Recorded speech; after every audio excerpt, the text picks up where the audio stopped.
mieste.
Čestná stráž, pochodom, chod!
vážená Národná rada Slovenskej republiky, ctení hostia, vážení občania Slovenskej republiky. Otváram slávnostnú schôdzu Národnej rady Slovenskej republiky na vykonanie ústavného aktu zloženia sľubu prezidenta Slovenskej republiky. Srdečne vás všetkých vítam. Dovolte mi privítať prezidentku Slovenskej republiky, pani Zuzanu Čaputovú.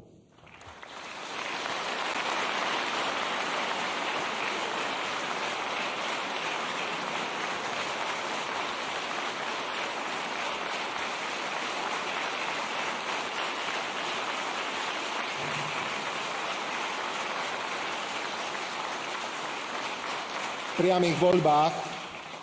priamych voľbách 6. apríla 2024 si občania Slovenskej republiky zvolili za prezidenta Slovenskej republiky Petra Pellegriniho. Dovoľte, aby som ho privítal.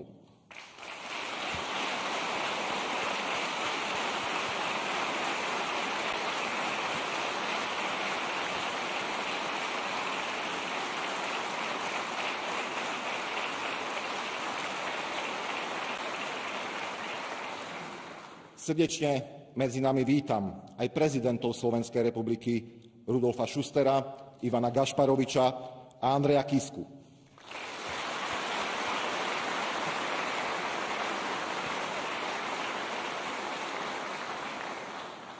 Vítam aj našich priateľov z Českej republiky, prezidenta Miloša Zemana a bývalého predsedu vlády Českej republiky Andreja Babiša.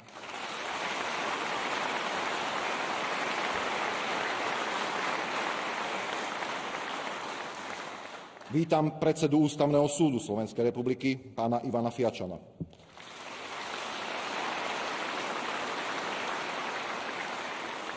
Poslankyne a poslancov Národnej rady Slovenskej republiky. Členov vlády Slovenskej republiky.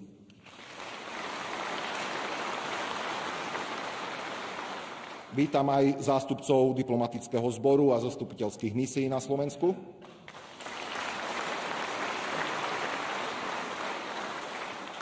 Vedúcich predstaviteľov najvyšších štátnych orgánov Slovenskej republiky, predstaviteľov cirkví a náboženských spoločností, rektorov vysokých škôl, zástupcov miestnej a regionálnej samosprávy a ďalších predstaviteľov politického a spoločenského života.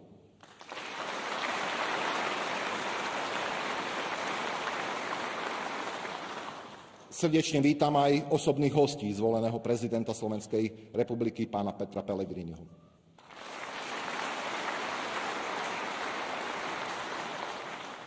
Zdravím aj všetkých občanov, ktorí sledujú dnešnú slávnostnú inauguráciu prostredníctvom televízneho alebo rozhlasového vysielania. Vítajte všetci.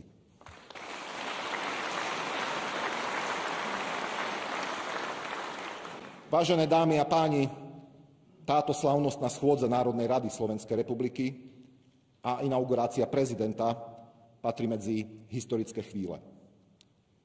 6-krát si v novodobej histórii Slovenskej republiky občania priamo zvolili svoju hlavu štátu. Urobili tak slobodne a demokraticky, pretože nositelia moci sú práve občania. V tejto chvíli chcem poďakovať pani prezidentke Zuzane Čaputovej, ktorá čelila výzvam počas turbulentného obdobia pandémie, ale aj počas politickej krízy.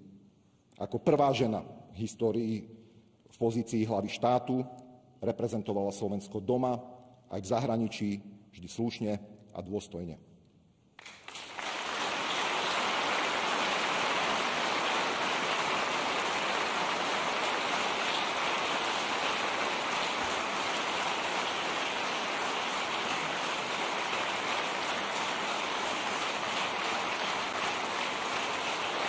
Šiesteho júna tohto roku si vo osobe Petra Pellegriniho ľudia vybrali rešpektovaného politika v plnej sile a s cennými skúsenosťami s riadením štátu.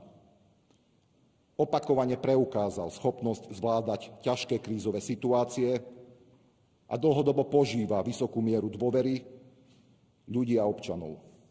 Pozná ho dobre Slovensko, aj zahraniční partneri. Druhá najvyššia volebná účasť v histórii dáva novozvolenému prezidentovi mimoriadne silný mandát.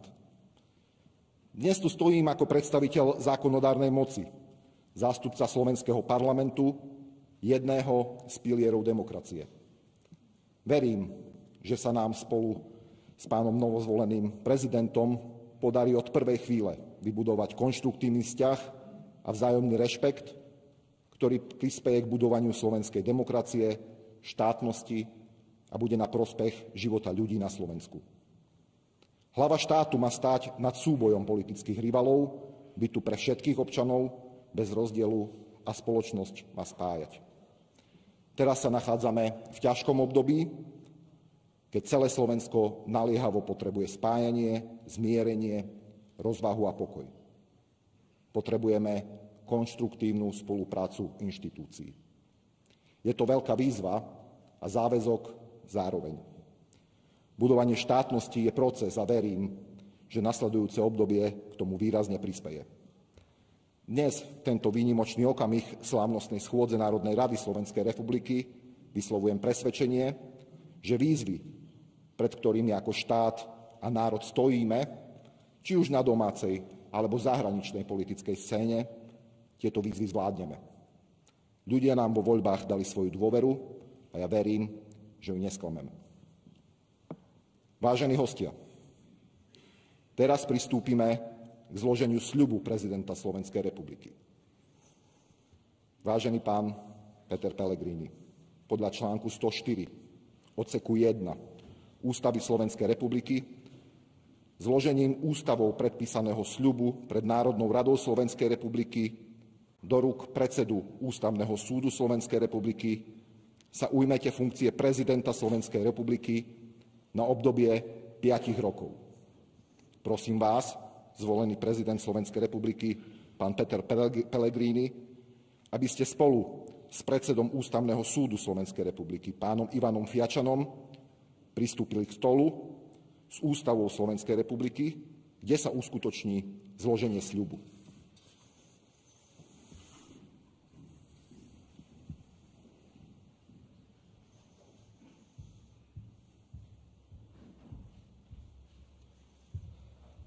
Prosím, aby ste položili na Ústavu Slovenskej republiky pravú ruku, prečítali text sľubu, jeho zloženie potvrdili podaním ruky predsedovi Ústavného súdu Slovenskej republiky a potom text sľubu podpísali. Prosím prítomných, aby počas skladania sľubu stáli.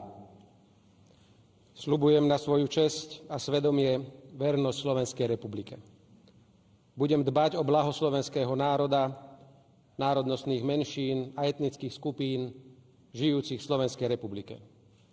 Svoje povinnosti budem vykonávať v záujme občanov a zachovávať i obhajovať ústavu a ostatné zákony. Sľubujem.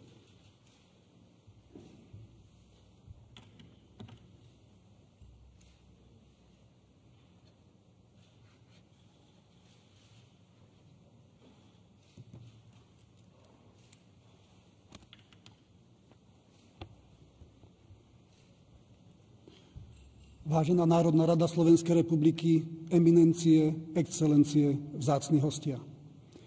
Ako predseda Ústavného súdu Slovenskej republiky osvedčujem, že v zmysle Ústavy Slovenskej republiky pán Peter Pellegrini zložil ústavou predpísaný sľub na funkciu prezidenta Slovenskej republiky. Vyhlasujem, že zložením sľubu sa pán Peter Pellegrini ujíma funkcie prezidenta Slovenskej republiky.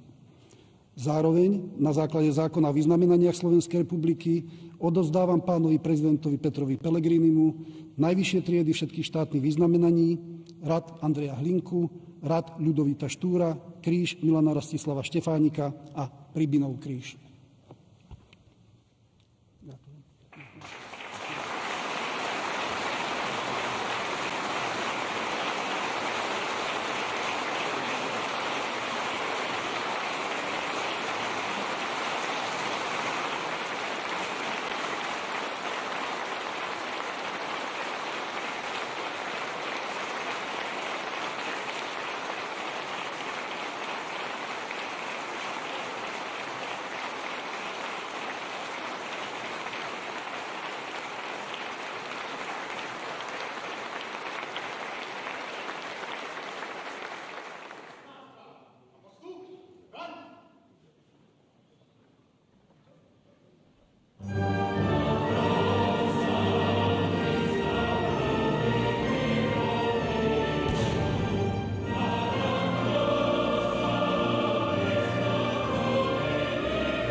Čestná stráž, nohe, zbraň.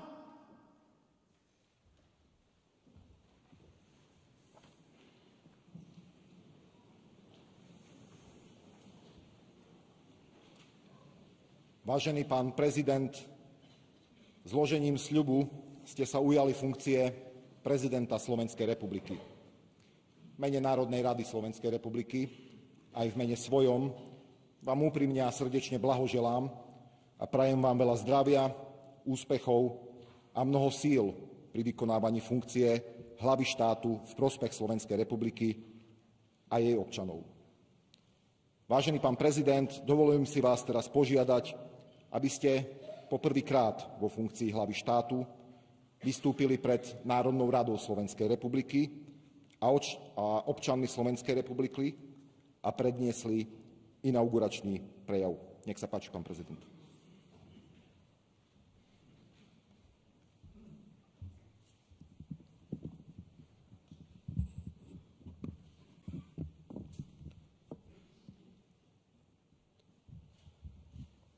Vážená pani prezidentka, vážení páni prezidenti, vážený pán predsedajúci a podpredsedovia Národnej rady Slovenskej republiky, vážený pán predseda vlády, ktorý sa zotavujete zo zranení po atentáte a sledujete nás na diaľku, vážený pán predseda Ústavného súdu, vážené pani poslankyne, páni poslanci Národnej rady, vážení členovia vlády Slovenskej republiky, excelencie, vzácni hostia, drahá rodina, milí priatelia. Dovoľte mi zo srdca sa vám poďakovať za vašu účasť na tomto významnom okamihu, ktorým je inaugurácia najvyššieho ústavného predstaviteľa Slovenskej republiky. Úprimne sa teším, že túto vzácnu chvíľu môžem prežívať vo vašej prítomnosti. Dovoľte mi však obrátiť sa teraz na tých, ktorí o obsadení funkcie prezidenta rozhodli a ktorí tu dnes nemajú možnosť byť s nami. Na všetkých občanov Slovenskej republiky. Vážení spoluobčania, drahé Slovenky, drahí Slováci, stojím tu pred vami v najdôležitejšej chvíli môjho doterajšieho života a víri vo mne obrovské množstvo pocitov. Hrdosť pri pohľade na našu vlajku i vďačnosť za poznanie, ktoré mi dali roky v službe ľuďom na Slovensku. Radosť z prítomnosti vás všetkých, ale i lútosť, že medzi nami už nemôže byť jeden z najdôležitejších ľudí v mojom živote, môj otec. Moje osobné pohnutie je hlboko premknuté obrovskou zodpovednosťou, ktorú som na seba práve prebral. No napriek tomu táto výnimočná chvíľa nie je o mne. Prezident je síce živým človekom so všetkými svojimi chybami aj nedokonalosťami, ale je aj symbolom krajiny, reprezentantom ľudí doma i vo svete a neoddeliteľnou súčasťou slovenskej demokratickej a ústavnej výbavy. A stojím tu dnes nie z môjho vlastného rozhodnutia. Stojím tu preto, že pred 2 mesiacmi ma do najvyššej ústavnej funkcie vyslal historicky druhý najvyšší počet voličov. Som im vďačný za tento nesmierne silný mandát. Hlboko si vážim ich dôveru a verím, že ju nikdy nesklamem. Ale prihováram sa dnes všetkým občanom Slovenskej republiky. Aj tým, ktorí volili niekoho iného. A prihováram sa im s nádejou, že môj výkon prezidentskej funkcie raz bude hodný aj ich rešpektu. A prihováram sa aj tým, ktorí voliť vôbec neboli. Pretože aj oni sú plnohodnotnými členmi slovenskej spoločnosti a podieľajú sa na jej formovaní. Prihováram sa každému jednému človeku na Slovensku s vierou, že sa cíti byť pevnou súčasťou spoločenstva občanov Slovenskej republiky.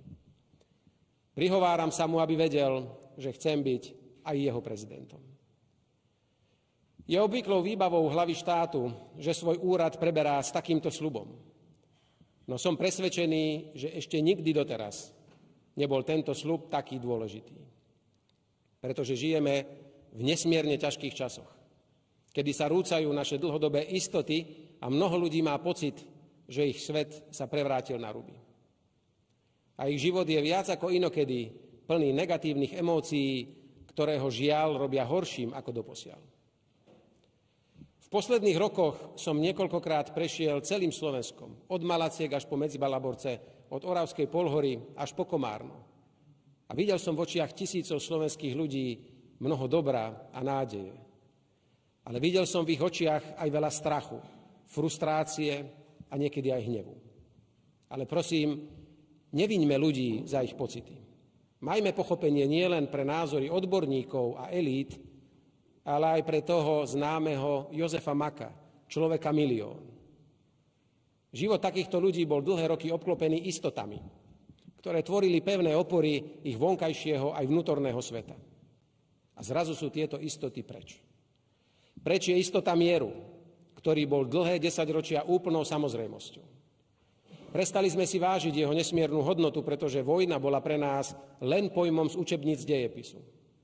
A zrazu je tu, na dohľad od našej východnej hranice. Priamo na uliciach stretávame vystrašené tváre utečencov z Ukrajiny, z ktorých si mnohí zachraňovali holý život.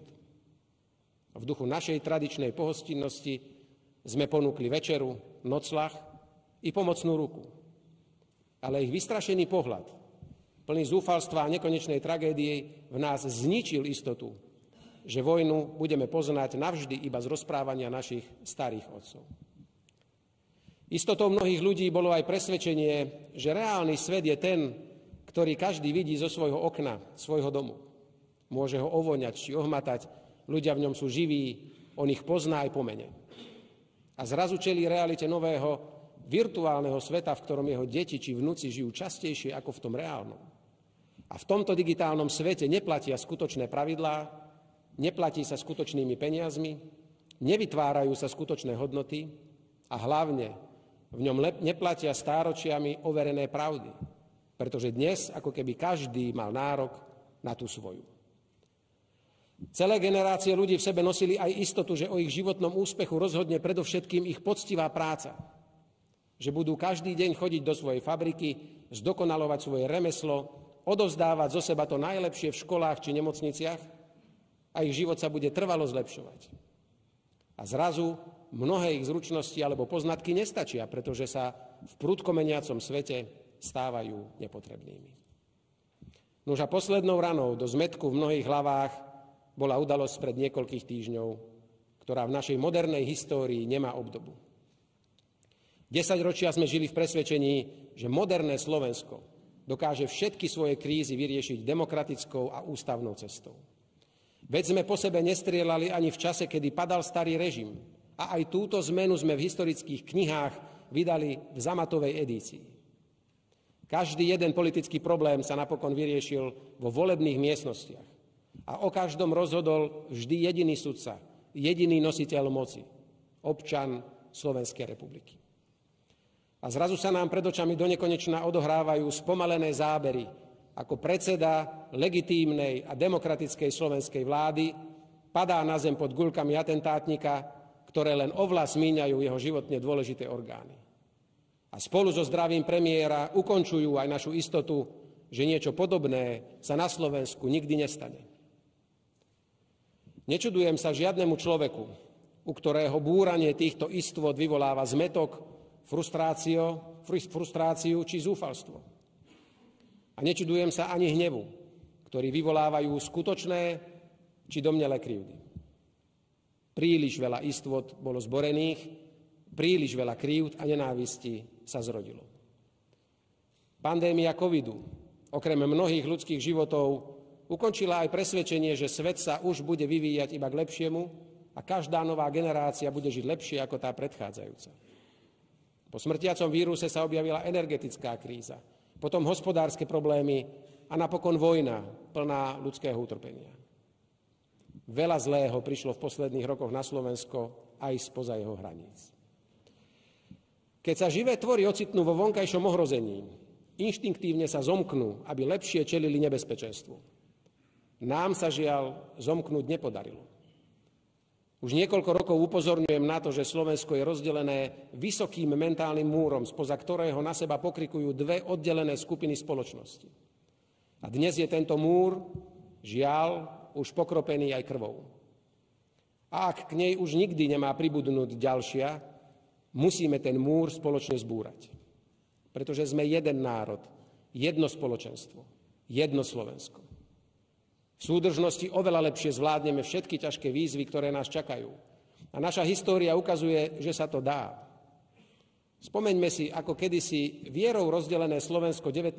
storočia spojila spisovná slovenčina, za ktorú sa spoločne postavili evanjelickí štúrovci i katolícky básnik Jan Holý.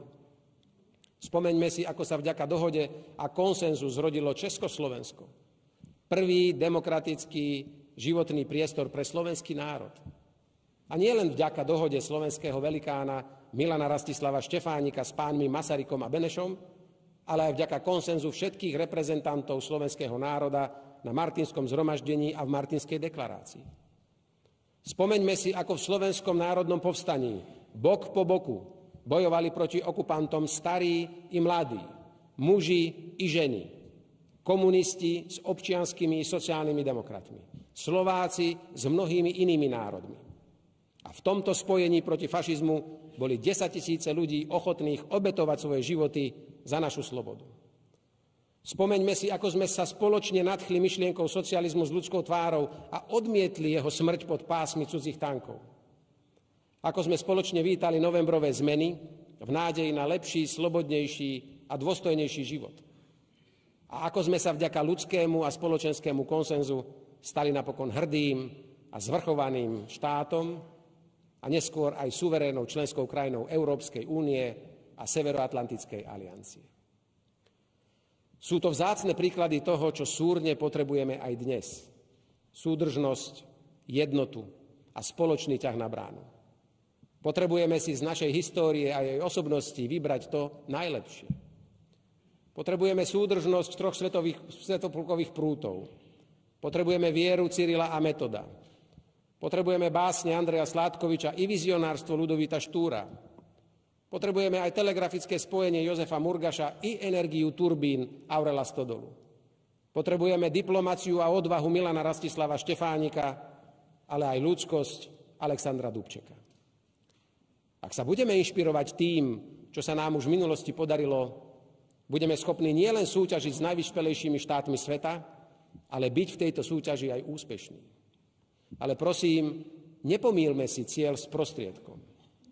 Naše vzájomné porozumenie a zmierenie je len nevyhnutným predpokladom na to, aby sme sa vrátili do našich životov a vrátili tam chýbajúce istoty a znovu dali nášmu svetu pevné základy. Musíme mať istotu, že spravíme všetko pre dosiahnutie mieru a nikdy nedopustíme ďalšie rozširovanie vojenského konfliktu za našimi hranicami. Veď túžba po mieri je prirodzená a určite nie je oslavou agresora. Musíme mať istotu, že žijeme v bezpečí, keď sa nebojíme prejsť po ulici či poslať naše deti do školy. Musíme mať istotu, že zdravie ani vzdelanie nie sú tovarom, ktorý je k dispozícii výlučne bohatým. Musíme mať istotu, že v starobe, chorobe a ťažkých životných skúškach sa môžeme spoľahnúť na pomocnú ruku štátu, ktorý nás nenechá na pospas osudu. Musíme mať istotu, že zanecháme zem obývateľnú pre naše deti a ich deti, aby nám dávalo zmysel všetko, čo pre budúce generácie teraz robíme. Musíme mať istotu, že bez ohľadu na náš pôvod, vieru, farbu pleti či orientáciu sme plnohodnotnými členmi slovenskej spoločnosti. Musíme mať istotu, že našej poctivej práci a duchovnému bohatstvu, ktoré po sebe zanecháme, sa dostane ocenenia bez ohľadu na politický režim, za ktorých vznikli.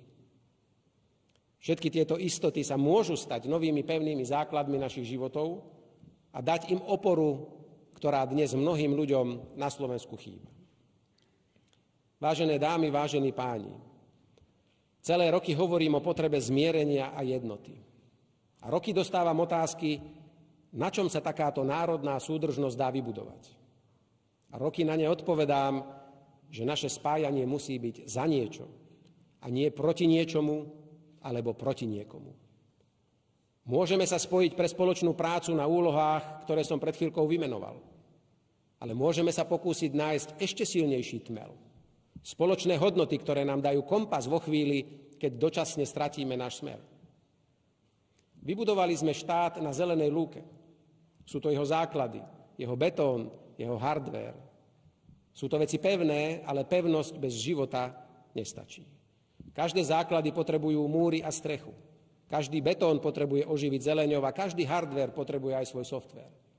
A našimi múrmi, našou zeleňou a našim softvérom by mali byť práve hodnoty, na ktorých sa ako národ a občania Slovenskej republiky vieme zjednotiť. Slušnosť, rešpekt, sloboda, vzájomná úcta a solidarita. Našu štátnosť musíme naplniť niečím, čo si každý jeden občan Slovenskej republiky ponesie v sebe, ako súčasť svojej osobnosti.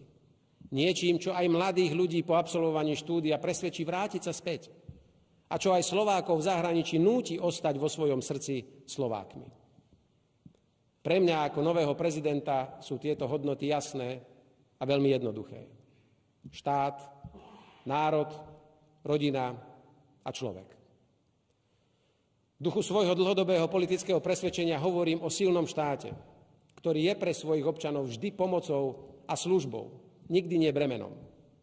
Ktorý je dovnútra silný svojou schopnosťou pomôcť každému, kto jeho pomoc potrebuje a postarať sa o človeka od jeho kolísky až po hrob. A silný svojou schopnosťou vstúpiť tam, kde zlyháva trh a postarať sa o nápravu. Ale hovorím aj o štáte, ktorý je silný navonok, pretože dokáže chrániť svoje hranice, naplňať svoje vlastné národnoštátne záujmy a hlásiť sa o svoje miesto za svetovým stolom, kde sa prijímajú spoločné a dôležité rozhodnutia. Ak hovorím o národe, plne sa hlásim k Ústave Slovenskej republiky, ktorej preambula sa začína slovami My, národ slovenský. Veľmi dobre vnímam, ako sa dnes v rámci politickej či slovnej korektnosti pomaly akoby ani nepatrilo hovoriť o národe. Ja však hovorím veľmi jasne, slovo národ sa nikdy nesmie stať obeťou politickej korektnosti. Plne rešpektujem každého jedného občana Slovenskej republiky bez ohľadu na to, k akému národu sa hlási. Ale som presvedčený, že slovenský národ má právo na historický fakt, že demokratická Slovenská republika vznikla ako nástroj jeho sebaurčenia.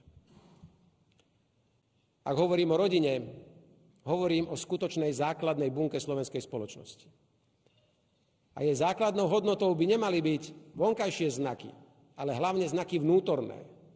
Či je pre svojich členov skutočnou oporou, zázemím, miestom odovzdávania si hodnôt a formovania človeka, rukami, na ktorých smieme plakať. Rodina je miestom, kde slová matka, otec, brat či sestra dostávajú svoj skutočný význam, kde sa učíme tak potrebnej medzigeneračnej solidarite, ktorá vždy bola tmelom nášho národa. A rodina je miestom, kde právom hľadáme pochopenie pri najťažších životných skúškach. A napokon je tu človek. Som pevne presvedčený, že je to práve človek, ktorý má byť stredobodom pozornosti štátu. Je to človek, ktorý si zaslúži pomoc štátu od narodenia až po dôstojnú starobu. Nerodíme sa s rovnakými schopnosťami ani rovnakými predpokladmi, ale každý si zaslúži rovnakú šancu a rovnakú štartovaciu čiaru. Deti nesmú trpieť za chyby svojich rodičov, pretože si nevybrali, do akej rodiny alebo akého prostredia sa narodia. A rovnako nesmie byť potrestaný za to nikto, v ktorom kúte Slovenska sa rozhodol žiť, pracovať, starať sa o svoju rodinu. Vážené dámy, vážení páni, je vecou celospoločenskej diskusie, na ktorých hodnotách sa rozhodneme pracovať a vedome ich rozvíjať v každom jednom človeku. A táto diskusia môže a bude pokojne aj politická. Nepodľahnime teraz klamnému názoru, že z politiky sa musí vytratiť spor. Ten tam patrí úplne prirodzene, veď politika má byť miestom výmeny názorov aj súbojov o svoje idei a hodnoty. Ale tento súboj musí mať svoje pravidlá. Politika nesmie rozdeľovať rodinu pri stole s nedeľným obedom. Nesmie rozdeľovať dlhoročných priateľov a kolegov na pracovisku. Nesmie sa stať hnacím motorom negatívnych a deštruktívnych emócií, ktoré v spoločnosti driemu. Netolerujme vedomé šírenie zla a nenávisti. Spoznáme to veľmi jednoducho, pretože to nie je útok na myšlienky, ale je to útok na hlavu svojho politického oponenta. Nedovoľme urážať ľudí za ich prejavený politický názor. Nepochopené, sklamané a urazené politické egá sa musia predovšetkým pozrieť do zrkadla a nie viniť zo svojho neúspechu spoluobčanov a voličov. Nespochybňujme verdikt voličov len preto, že sa nám práve nepáči. Rešpekt k výsledku volieb je úplným základom demokratického zriadenia a nevyhnutným predpokladom na to, aby sme si politické spory riešili vo volebných miestnostiach a už nikdy nie so zbraňami na námestiach. Nech však už budú naše zadefinované hodnoty vo finále akékoľvek, ich prekročenie by malo byť opustením priestoru, ktorý je spoločnosť ochotná tolerovať. Jednotlivec, ktorý tieto hodnoty poruší, musí vedieť, že sa vlastným rozhodnutím odsúva na okraj spoločnosti, pretože tá jednoducho takéto porušenia neakceptuje a nebude akceptovať. Vážené dámy, vážení páni, definovanie si celospoločensky akceptovaných hodnôt a spoločnej vízie je tým najlepším predpokladom na to, aby sme uspeli ako národ v týchto ťažkých časoch. Ale situácia dnes zašla priďaleko na to, aby sme mohli čakať, kým sa nám to podarí. Slovensko potrebuje liek hneď a teraz. A ten liek som ponúkol aj vo svojej prezidentskej kampani a chystám sa ho všetkými silami ponúkať aj z prezidentského paláca. Je to pokoj. Je nespochybniteľné, že politici, mienkotvorné osoby či médiá majú obrovský podiel na tom, aký tón vládne vo verejnej debate, kam sa táto debata uberá a čo je jej výsledkom. Ale vo finále je stav spoločnosti výsledkom rozhodnutia každého jedného jej člena. Na každom z nás záleží, či dá voľný priechod negatívnym emóciám, alebo bude pre svoju rodinu, priateľov či kolegov majákom pokoja a dobrej vôle. A preto dnes prosím všetkých mojich spoluobčanov. Každý jeden z nás sa musí opýtať sám seba, ako môže aspoň malým dielom prispieť k upokojeniu spoločnosti. Je to zásadná úloha, ktorá dnes stojí pred politikmi, mienkotvorcami, ale aj médiami. Ale nájsť hodnoty, na ktorých sa ako spoločnosť zhodneme a ktoré budeme ctiť, je úlohou pre každého jedného z nás, úlohou pre 5,5 milióna ľudí. A ja ako prezident som pripravený urobiť preto maximum. Vážené dámy, vážení páni, som presvedčený, že musíme do spoločenského života vrátiť základné prvky úcty k štátu, k jeho symbolom a v tomto zmysle aj k pôsobeniu prezidenta republiky. Ak však niekto odo mňa očakáva, že výkon prezidentskej funkcie bude nejakým okázalým predstavením, bude sklamaný. Práca prezidenta nemá byť o teatrálnych a falošných gestách, ktoré možno navonok dobre vyzerajú a na pár dní o nich pekne aj napíšu médiá. Výkon funkcie prezidenta musí byť o každodennej poctivej práci pre ľudí. Nie kvôli gestám, ani nie kvôli mediálnemu potlesku, ale kvôli ľuďom. Ľudia sú nositeľom moci a všetkým politikom, vrátane prezidenta, ju len prepožičiavajú. A právom očakávajú aj náležitú pozornosť a skutočné výsledky. Druhý historicky najsilnejší mandát priamo voleného prezidenta ma zaväzuje, aby som v každej situácii bol pre každého jedného občana oporou. Zaväzuje ma, aby sa na mňa ľudia mohli spoľahnúť, aby sa za žiadnych okolností nemuseli za mňa hanbiť. Len pred malou chvíľou som zložil sľub hlavy štátu predpísaný ústavou.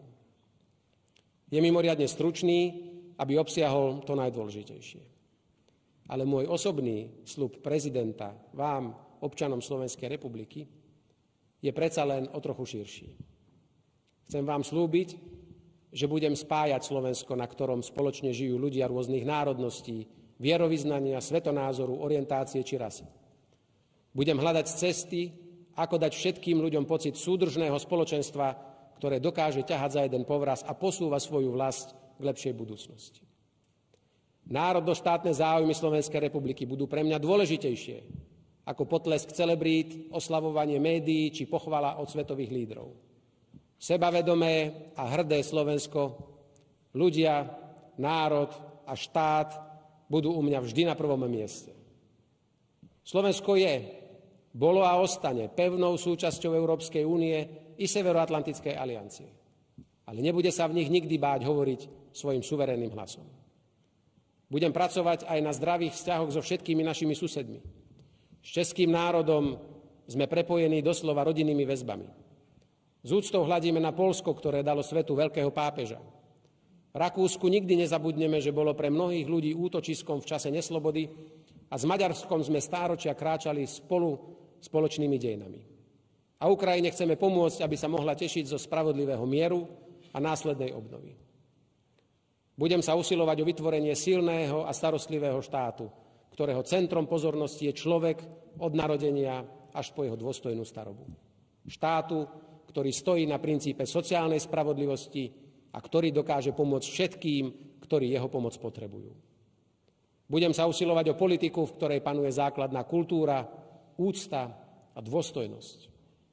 Politika, v ktorej nerozhoduje, kto hlasnejšie kričí, alebo kto čím viac urazí politického protivníka, ale kde rozhoduje schopnosť pracovať pre ľudí a hlavne plniť svoje sľuby. Budem ponúkať prezidentský palác ako miesto, kde sa môže rodiť dlhodobá vízia Slovenska, kde sa môžu stretnúť za jedným stolom aj znepriateľené politické strany, aj skutoční odborníci, aby spoločne diskutovali o vízii nie na jedno volebné obdobie, ale na 10 ročia dopredu. A budem aktívne ponúkať víziu zjednoteného a súdržného národa, ktorý sa dokáže spojiť pre spoločný cieľ a ktorý v tejto jednote dokáže aj uspieť v porovnaní s najúspešnejšími krajinami sveta. Ponúkam víziu pokojného a dôstojného života všetkých ľudí na Slovensku. Toto je môj celý sľub prezidenta. Vážené dámy, vážení páni, Milan Rastislav Štefánik zhrnul v 3 slovách základ toho, čo by malo formovať náš život. Veriť, milovať, pracovať. Veď je to práve viera, ktorá nám pomáha prekonávať prekážky.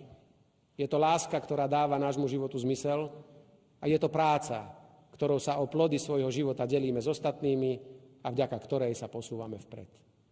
Nech nás teda tieto 3 slová spájajú na cestách rovných i trnistých. Spoločne máme na to, aby sme po oboch týchto cestách kráčali pevne, dôstojne a s nádejou.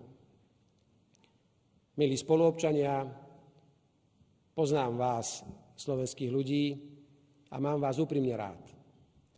Podal som si ruku s tisíckami z vás a bol som vo všetkých slovenských regiónoch. A veľmi dobre viem, ako žijete, čo vás trápi, o čom snívate. A je to poznanie, ktoré sa nedá ničím nahradiť. A s týmto poznaním som pripravený urobiť pre vás všetko, čo bude v mojich silách. Nech Pán Boh žehná slovenským ľuďom, nech Pán Boh ochraňuje naše Slovensko. Ďakujem veľmi pekne.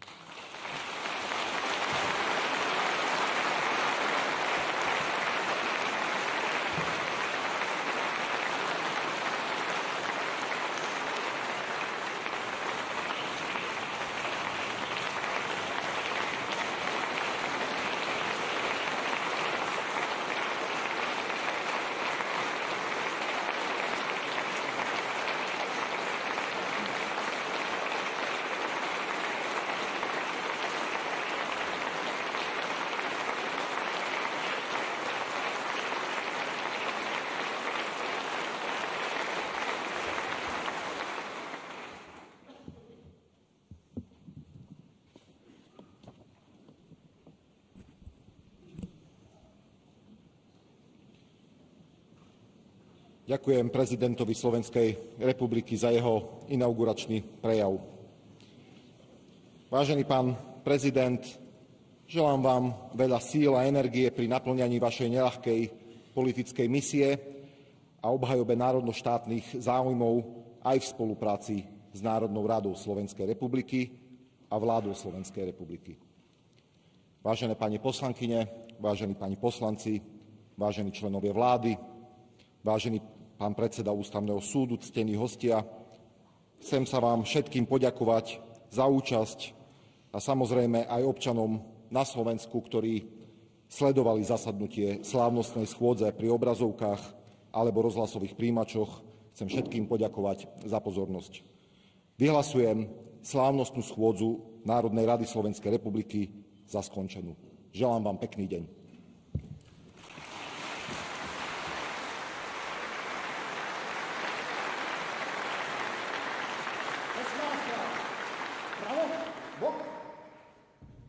Čestná stráž. Pochodom.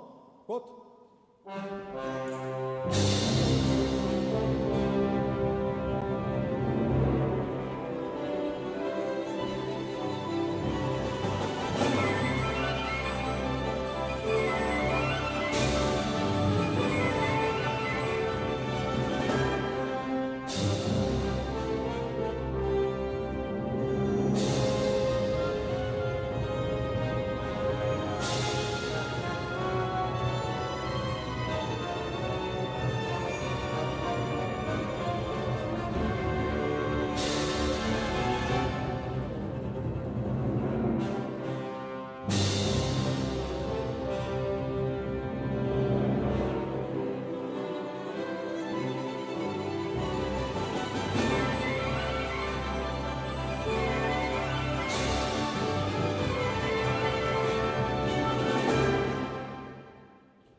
Andiamo, boh.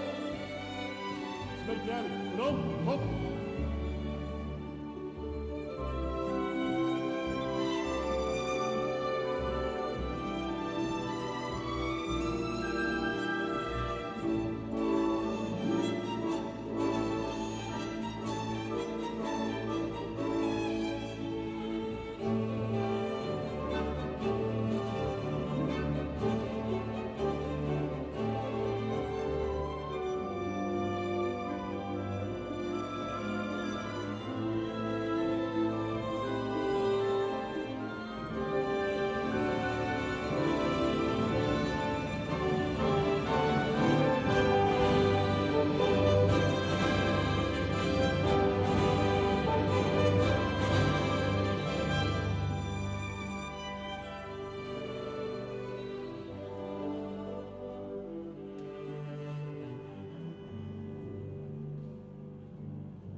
Slovenská republika má nového prezidenta. Peter Pellegrini zložil presne na poludnie prezidentský sľub.